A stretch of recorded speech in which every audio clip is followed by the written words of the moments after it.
All right, a quick video here called two variable analysis correlation types. So not super mathy, a little break off what we did yesterday or last day with all the R squares and all that stuff. So we're looking at how do two variables affect each other. So you can watch these videos. They're kind of neat. There's a pretty interesting one a little bit further down, but we look at these and we have things called cause and effect. That's one thing. One type of relationship. So there's four types of relationship. One's cause and effect. That's when one thing does cause another. So lung cancer and smoking. If you smoke more, you're more likely to get lung cancer. There are a lot of examples for that sort of thing here, right? So it's a strong relationship and there's cause and effect. The second one will then be common cause. So common cause is interesting. So these are not always obvious, right? So we're just going through these. Sometimes they'll make sense. Sometimes they won't. One example here is ice cream and polio.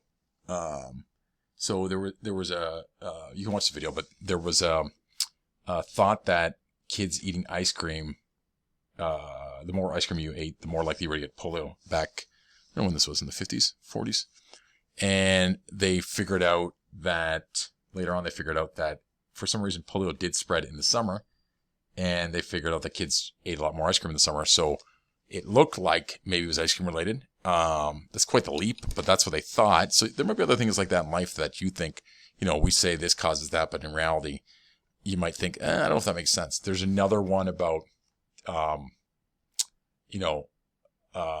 was the other one?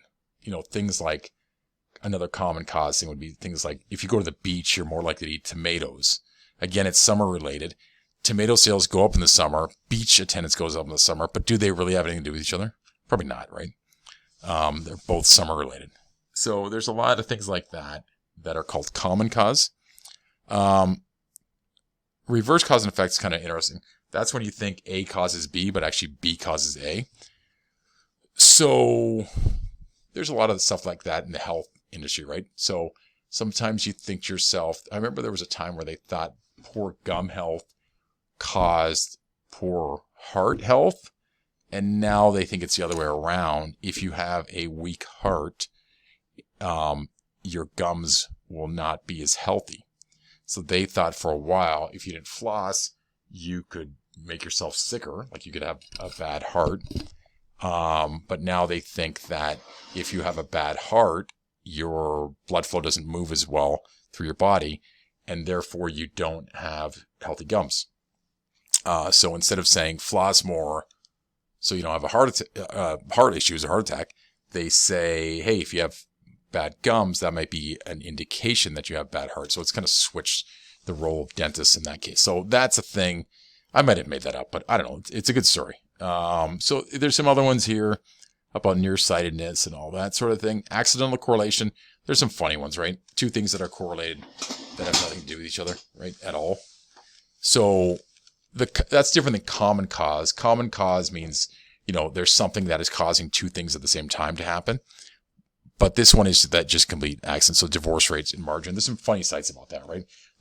And what happens is you just play around with enough variables, and eventually you'll have lines that will look very similar. And I don't think the consumption of margarine, as margarine has gone down, divorce rates have gone down. Maybe, I don't know, but probably not. Okay, so that's called that's called accidental correlation. So you can check out the site here. I think they're all appropriate for children. Maybe not. Maybe don't check it. And then weak correlation is just something's really weak. So you have an R squared, an R value less than 0.3, 0.33, I guess. And that means two things are happening at the same time, but is one influencing the other? One issue you have sometimes in these courses is this one here. The common cause, right? So when students do a project and they have a correlation later on, when you do your project, you have a correlation coefficient of like 0.85. Especially when you look at health or anything biology related, really, right? Or ecology related. It's hard to say exactly, if you do if you do a project and you look at, let's say, I don't know, something that isn't good for you, and it has a correlation directly with life expectancy, for example, right? So let's say we do things like, reading or something like that. If you don't read as much, you're not educated as much, your health tends to be worse. Is that true? I don't know if that's true. I just put that out there. But I bet you if you did a comparison of life expectancy versus literacy rates in different countries, you would see a pretty strong positive correlation. But there's a lot more going on there, right? So you just got to be careful when you talk about these things, right? Is it a common cause, or is it just because there's a strong R value doesn't mean that you're not somewhere around here, right? The margarine and divorce rate situation. Okay, so not much to it. Just be careful when you make points. A lot of the times we're not sure exactly what's happening, right? So those are the correlation types, and that's it. Enjoy.